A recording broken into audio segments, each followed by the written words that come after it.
Hello बच्चों, चलो बच्चों लॉकडाउन में थोड़ा थोड़ा पढ़ लेते हैं थोड़ा बहुत, ओके। लेकिन इससे पहले कि मैं तुम्हें बताना शुरू करूं, पढ़ाना शुरू करूं, आपने एक काम मेरा करना है। आपने आज एक कसम खानी है कि जो चीन है उसको जो है ना, तुम आने वाले टाइम में उसके टुकड़े टुकड़े कर दोगे, उस देश को तोड़ दोगे, उस देश को बर्बाद कर दोगे, क्योंकि वो हमारे देश को बर्बाद करने के लिए लगा हुआ है। और तुमने आने वाले टाइम में साइंटिस्ट बनना है, इंजीनियर, जो भी आपने बनना है। आपने बम बनाने हैं, तोप बनाने हैं, गोली बनानी, गोले बनाने हैं, परमाणु बम बनाओ, एटम बम बनाओ, मतलब बात तो वही है, हाइड्रोजन बम बनाओ, कुछ भी बनाओ। उस साले चीनियों को उनकी रेल बनानी है, साले कुत्तों की, उनकी जो है ना, इनकी हालत ख़राब कर देनी इनका जो है। और एक कसम खाओ अपनी किताब पे हाथ रख के, मजाक नहीं कर रहा मैं, ओके, कि बस मेरे को ये चीन को हमने बर्बाद करना है, इस साले को भिखारी बनाना, उस देश को कंजर, मतलब जिसे कहते हैं इसको भिखारी कंट्री बनानी है साले को, ओके। हाँ, इसके टुकड़े टुकड़े करने हैं। चलो ज़रा करते हैं ज़रा। अच्छा, अब इसमें आगे क्वेश्चन कर लेते हैं। देखो, एक मोशन में एक पहला जो क्वेश्चन है मैंने NCERT में से उतारे हैं वाले, okay. An object has moved through a distance, can it have zero displacement, explain. कह रहा है कि एक जो ऑब्जेक्ट है उसे कुछ डिस्टेंस कवर कर ली, क्या इसका डिस्प्लेसमेंट ज़ीरो हो सकता है? तो एक्सप्लेन करो या फिर एग्जांपल के साथ कोई बताओ। हाँ, अच्छा पहली बात बताओ, डिस्टेंस में और डिस्प्लेसमेंट में अंतर क्या होता है? डिस्टेंस क्या होता है? वो आप जो है एक्चुअल पाथ कवर्ड या ट्रेवल्ड, जो डिस्टेंस कवर कर, ओके, एक्चुअल पाथ कवर्ड, किसी गिवन टाइम में जो आप पाथ कवर करते हो, जब चलते हो आप, तो वो आपका डिस्टेंस हो गया। और उसमें सिर्फ मैग्नीट्यूड होता है, डायरेक्शन नहीं होता।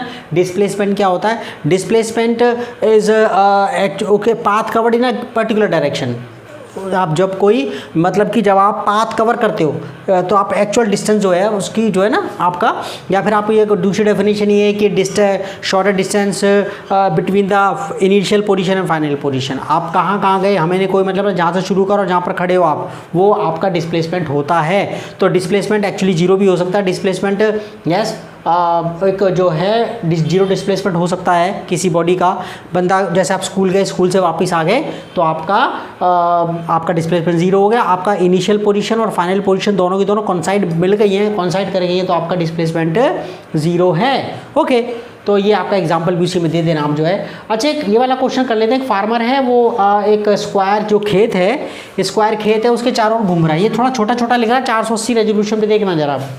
वो कह रहा है इसमें, वो एक स्क्वायर खेत में है, वो एक किसान जो है ना, moves along the boundary of a square field of 10 metre in 40 second, 40 second में वो पूरा चक्कर लगा लेता है। तो what will be the magnitude of displacement? अब इस क्वेश्चन, अब पहले क्वेश्चन पढ़ लेते हैं। What will be the magnitude of displacement of the farmer at the end of 2 minutes 20 seconds from his initial position.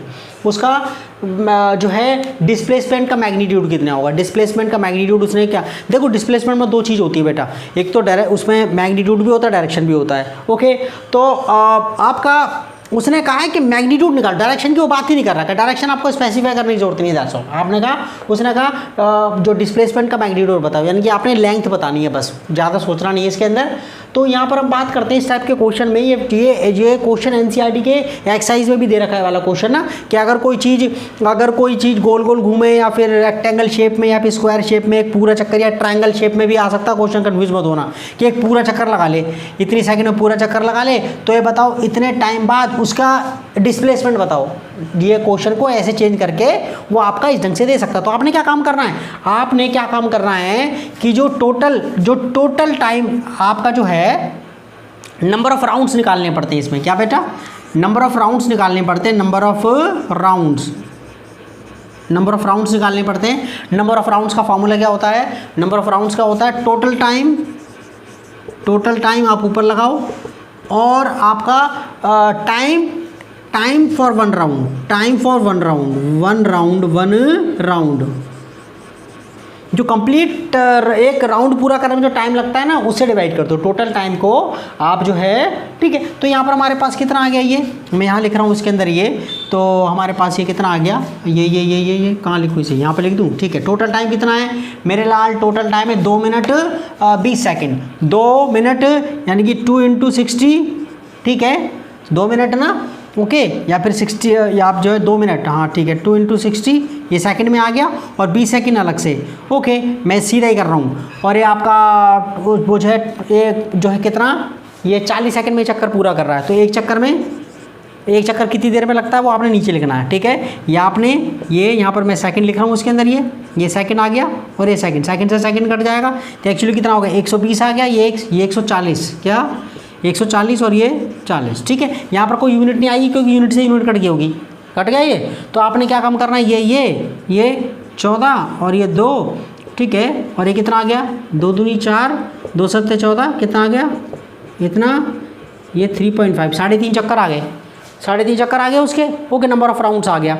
अब आपने क्या करना, नंबर ऑफ राउंड्स निकालने के बाद ना वो देखना उसकी पोजीशन क्या है। तो हमें मान के उसमें लिख देना, आप जो है लिख देना कि अब ठीक है, suppose the farmer starts from point A, this is okay, let A B C D, ठीक है। हमारे पास जो है स्क्वायर है, स्क्वायर का फील्ड है, तो यहाँ से ए से स्टार्ट करता है तो ए बी सी डी। तो ये बताओ एक पूरा 3.5 चक्कर लगे, तो यहाँ से शुरू कर तो 1 चक्कर, 1 राउंड, 2 राउंड, 3 राउंड, वो ये फिर ये यहाँ पर आ गया, तो उसका ये रहा ये। तो ये जो है ना उसकी पोजीशन यहाँ पर है ये। तो फाइनल जो है ना आप लिख देना इसके अंदर ये कि उसकी पोजीशन ये है, यहाँ पर ये पोजीशन जो है ना clearly his final position is at C, उसकी फाइनल पोजीशन सी पर है, ठीक है। तो अब हमने ये निकालनी है लेंथ, ये क्या निकालनी है, लेंथ। ओ मेरे लाल, ये स्क्वायर रेक्टेंगल के कोने पर 90 का एंगल होता है, क्या होता है, ये 90 का एंगल होता है। ये तो राइट ट्रायंगल आ गया, ओए ये तो राइट ट्रायंगल आ गया, क्या आ गया, ये 10 मीटर है। आपको पता ना इसकी साइड जो है ना, हर एक साइड 10-10 मीटर की है। कितने की, मैं मीटर एम ना लगा रहा, तुम समझ जाना, मीटर है बोलते, ठीक है। तो 10 मीटर ही हो गया और आपका ये हाइपोटेन्यूज हो गया और ये 10, ठीक है। तो हमारे पास कितना होगा, सी ए बी, पाइथागोरस लग गया, क्या लग गया, पाइथागोरस। ओके, और वैसे तो तुम्हें फार्मूला बता दूं, जो स्क्वायर होता है उसका डायगोनल जो होता है, स्क्वायर का डायगोनल का फार्मूला होता है √2, क्या √2 इंटू साइड, क्या √2 इंटू साइड। ध्यान कर लेना, स्क्वायर का डायगोनल के तो √2 इंटू साइड, तो √2 यहाँ लगा दिया, साइड इसकी 10 है, ये 10, तो ठीक है ना। तो ये ठीक है, और √2 कितना होता है, 1.141, ठीक है ना, इतना तकरीबन। तो ये 14 पॉइंट समथिंग ऐसे करके ये इतना मीटर, ख़त्म। तो यहाँ पर ये जो है ना, लेकिन हमें पाइथागोरस लगानी है, तमीज़ से क्वेश्चन करना है। तो पाइथागोरस, तो यहाँ पर लिख देना उसे clearly angle B is 90 degree, लिख देना angle B is 90 degree, clearly angle B is 90 degree. तो हमारे पास क्या होगा, इन राइट ट्रायंगल, क्या in right triangle ABC, right triangle ABC। हमारे पास ABC में क्या आ गया बेटा, हाइपोटेन्यूज का स्क्वायर। ये तो बचपन से सीख रखा हमने, ये यार बच्चे कह रहे बचपन से कहाँ सीखा चाची, ये 8th में तो सीखा है, H का स्क्वायर, ठीक है ना। हाइपोटेन्यूज का स्क्वायर बराबर परपेंडिकुलर स्क्वायर और बेस का स्क्वायर, ये हमें पता ही नहीं है। और ये तो हमारे पास AC है, और ये कितना, ये परपेंडिकुलर ये रहा, ये कितना आ गया 10, बस ये कितना आ गया, वो ये तो कितना आ गया, क्या इतना आ गया 100, और ये 100, और ये कितना आ गया 200, ठीक है। रूट लगेगा इस पर, रूट लगा, ठीक है। रूट बच्चा एक बार प्राइम फैक्टराइजेशन करेगा, तुम ऐसे करके लिख दो इसको, ठीक है। ये 100 का तो 10 होता, बाहर आ गया, ये कितना मीटर आ गया, और मेरे लाल कितना हो गया 10, √2 की वैल्यू रखनी 1.14 और मल्टीप्लाई करके कितना आ गया 14.14 मीटर। ओके, दैट्स ऑल, ठीक है।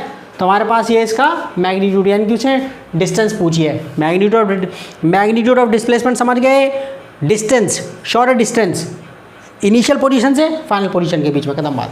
अच्छा ठीक है, अभी वाला क्वेश्चन कर लेते हैं। Which of the following is true for displacement. ये कंसेप्ट ना क्वेश्चन कर करके कंसेप्ट भी क्लियर हो जाएंगे। Which of the following is true for displacement, इनमें से डिस्प्लेसमेंट के लिए कौन सा सही है। इट कांट बी जीरो, हाँ ये ट्रू नहीं है, अबे वो तो जीरो हो सकता है, डिस्प्लेसमेंट तो जीरो हो जाता है बुआ, ठीक है। मार्केट गई, मार्केट से वापस आ गई, हमारे लिए आइसक्रीम लेने गए, आइसक्रीम लेकर वापस आ गई, हो displacement zero. Its magnitude is greater than the distance travel by the object, के जो मैग्नीट्यूड है उसका डायरेक्शन की बात नहीं कर रहे, उसमें डिस्प्लेसमेंट जो है ना वो कह रहे डिस्टेंस से ज़्यादा हो सकता, हो ही नहीं सकता। ओके, बंदा वापस आ गया और आके वापस आ गया, कोई बंदा जैसे आप स्कूल गए, स्कूल से वापस आ गए, तो वहाँ पर आपका मैग्नीट्यूड जो जीरो हो गया, वो जो डिस्प्लेसमेंट का मैग्नीट्यूड, डिस्प्लेसमेंट तो जीरो हो गया ना, क्योंकि डिस्प्लेसमेंट क्या होता है, शॉर्टर डिस्टेंस होती है, शॉर्टर डिस्टेंस होती है इनिशियल पोजीशन और फाइनल पोजीशन के बीच की। तो जब वापिस आ गए तो वो तो कॉन्साइड करेंगे ना, एक ही जगह पॉइंट पर आ गए तो आपका डिस्प्लेसमेंट तो जीरो हो गया, लेकिन डिस्टेंस जीरो थोड़ी नहीं होगी। तो सोच कर देखो 5 किलोमीटर तुम्हारा स्कूल है, 5 किलोमीटर आने में, 5 किलोमीटर जाने में 10 किलोमीटर हो गए, डिस्टेंस कभी जीरो होती नहीं है, ठीक है ना। और वो आपका जो है जीरो भी नहीं होती और हमेशा डिस्प्लेसमेंट से बड़ी होती है। डिस्प्लेसमेंट से या तो बराबर हो जाएगी या फिर बड़ी होगी, समझ आ गई। और डिस्प्लेसमेंट ये डिस्टेंस या तो छोटा होगा, ओके, बड़ा कभी नहीं हो सकता, या फिर बराबर हो जाएगा। डिस्प्लेसमेंट कभी भी डिस्प्लेसमेंट का मैग्नीट्यूड कभी भी डिस्टेंस से ज़्यादा नहीं हो सकता। ओके जी, समझ में आएगी बात, ठीक है। तो इसे कॉपी कर आ लो थोड़ा बहुत, ठीक है। मैं आगे क्वेश्चन करूँ जरा इसमें।